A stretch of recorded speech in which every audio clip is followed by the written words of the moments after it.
नमस्कार, आप capital TV Bihar देख रहे हैं। मैं हूं आपके साथ समीक्षा तिवारी।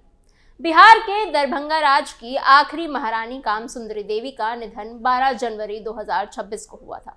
उनके जाने के बाद पूरे दरभंगा में शोक की लहर फैल गई और कल्याणी निवास में श्राद्ध कर्म के बाद जो भोज का आयोजन होता है उसकी तैयारियां भी जोरों शोरों से चल रही है।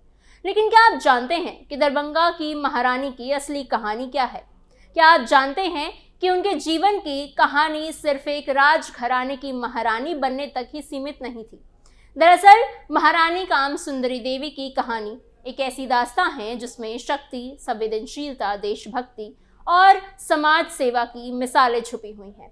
आज हम आपको लेकर चलेंगे एक ऐसे सफर पर जो आपको दरभंगा के इतिहास के उन पन्नों से रूबरू कराएगा जिन्हें अक्सर समय की धूल ने ढक दिया है। आज स्पेशल स्टोरी में जानेंगे दरभंगा महारानी कामसुंदरी देवी की असली दास्तान, उनके जीवन के अनकहे पहलू और उनके देश के लिए योगदान और उनकी विरासत की सच्ची कहानी। 1962 के युद्ध में महारानी कामसुंदरी देवी का ऐतिहासिक योगदान। महारानी कामसुंदरी दरभंगा राजघराने की अंतिम महारानी थी। उनका विवाह महाराजा कामेश्वर सिंह के साथ 1940 के दशक में हुआ था। महाराजा कामेश्वर सिंह की पहली पत्नी महारानी राजलक्ष्मी और दूसरी पत्नी महारानी कामेश्वरी प्रिया पहले ही इस दुनिया से जा चुकी थी। महारानी कामसुंदरी देवी का सबसे बड़ा और यादगार योगदान उस समय सामने आया जब देश 1962 के भारत चीन युद्ध के दौरान एक गंभीर सैन्य संकट से गुजर रहा था। ये वो दौर था जब देश की सीमाओं पर हालात बेहद चुनौतीपूर्ण थे और भारत को हर स्तर पर मजबूत समर्थन की जरूरत थी। उस कठिन समय में तत्कालीन प्रधानमंत्री पंडित जवाहरलाल नेहरू ने देशवासियों से अपील की थी कि वो आगे आकर राष्ट्र की रक्षा में अपना योगदान दें। प्रधानमंत्री की इस भावुक अपील का असर पूरे देश में देखने को मिला, लेकिन दरभंगा राज परिवार ने जो कदम उठाया वो इतिहास में हमेशा के लिए दर्ज हो गया। बिहार के दरभंगा राज परिवार में देश हित के एक अद्भुत और ऐतिहासिक निर्णय लिया। महारानी कामसुंदरी देवी के नेतृत्व में दरभंगा राज परिवार ने भारतीय सेना को करीब 600 किलो सोना दान किया था। ये दान उस समय देश की रक्षा को मजबूत करने के लिए दिया गया था और इसे भारत के इतिहास में सबसे बड़े व्यक्तिगत युद्धकालीन दानों में से एक माना जाता है। ये केवल आर्थिक सहायता नहीं थी, बल्कि ये उस गहरी देशभक्ति और त्याग का प्रतीक थी जो महारानी कामसुंदरी देवी और दरभंगा राज परिवार के दिल में देश के लिए मौजूद थी। जब देश मुश्किल दौर से गुजर रहा था तब राज परिवार ने अपने खजाने के दरवाजे राष्ट्र के लिए खोल दिए। इतना ही नहीं, दरभंगा राज परिवार ने न सिर्फ सोने तक ही अपनी मदद सीमित रखी, देश की सुरक्षा जरूरतों को देखते हुए उन्होंने 3 निजी विमान भी भारतीय सेना को उपलब्ध कराए थे। उस समय हवाई संसाधनों की भारी कमी थी और ये कदम सेना के लिए बेहद उपयोगी साबित हुआ। इसके साथ ही दरभंगा में मौजूद 90 एकड़ जमीन पर बने निजी हवाई पट्टी को भी देश के लिए समर्पित कर दिया गया था। ये वही हवाई पट्टी है जो समय के साथ विकसित होकर आज के दरभंगा एयरपोर्ट के रूप में जानी जाती है। आज जब दरभंगा से हवाई सेवाएं संचालित होती हैं तो बहुत कम लोग जानते हैं कि इसकी नींव देशभक्ति के उस त्याग से जुड़ी है जो 1962 के युद्ध के दौरान रखा गया था। महारानी कामसुंदरी देवी का यह योगदान ये साबित करता है कि देश सेवा केवल सीमाओं पर लड़ने तक सीमित नहीं होती है। संकट के समय संसाधन, साहस और निर्णय लेने की क्षमता भी उतनी ही महत्वपूर्ण होती है। उन्होंने दिखाया कि जब राष्ट्र पुकारे तो निजी संपत्ति और वैभव कुछ नहीं होता। दरभंगा की महारानी का ये कदम आज भी आने वाले पीढ़ियों के लिए प्रेरणा है। उनका जीवन इस बात की मिसाल है कि सच्ची देशभक्ति दिखावे में नहीं बल्कि कर्मों में दिखाई देती है। 1962 के युद्ध के दौरान दिया गया ये योगदान न सिर्फ उस समय की देश की ताकत बना बल्कि इतिहास में दरभंगा राज परिवार और महारानी कामसुंदरी देवी का नाम स्वर्ण अक्षरों में दर्ज कर गया। सत्ता नहीं, सेवा से बनी मिथिला की महारानी। युद्धकाल में दिए गए ऐतिहासिक योगदान के अलावा महारानी कामसुंदरी देवी का जीवन सामाजिक सेवा, आस्था और मानवता से भी गहराई से जुड़ता है। उन्होंने कभी अपने कामों का प्रचार नहीं किया बल्कि चुपचाप मिथिला की संस्कृति और समाज को मजबूत करने में लगी रही। महारानी कामसुंदरी देवी ने मिथिला क्षेत्र में कई धार्मिक संस्थानों को लगातार सहयोग दिया। मंदिरों, मठों और पूजा स्थलों के संरक्षण में उनकी अहम भूमिका रही। उनका मानना था कि धर्म केवल पूजा तक सीमित नहीं होती है, बल्कि समाज को जोड़ने और संस्कार देने का माध्यम भी होती है।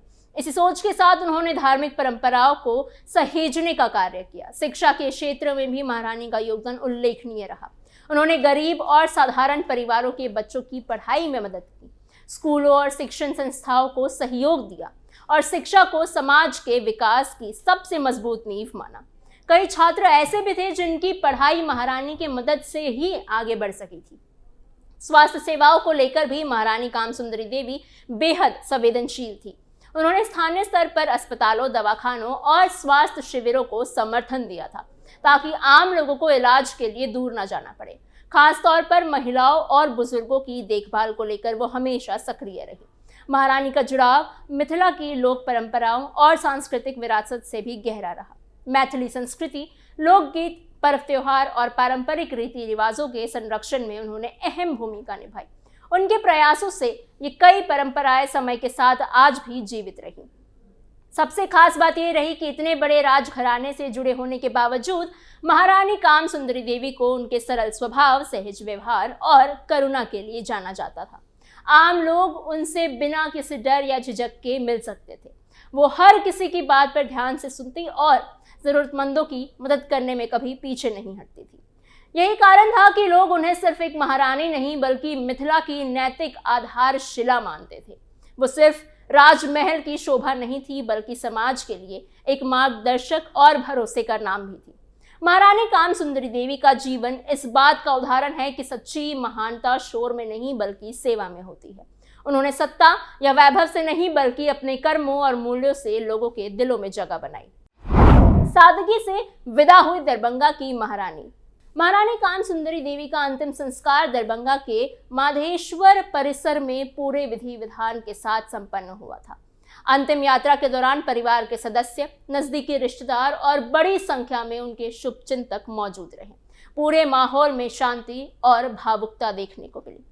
दिवंगत महारानी को मुख्य अग्नि उनके चचेरे पोते कुमार रत्नेश्वर सिंह ने दी। अंतिम संस्कार के समय पारंपरिक रीति रिवाजों का पालन किया गया और राजघराने की परंपराओं के अनुसार सभी कर्म पूरे किए गए।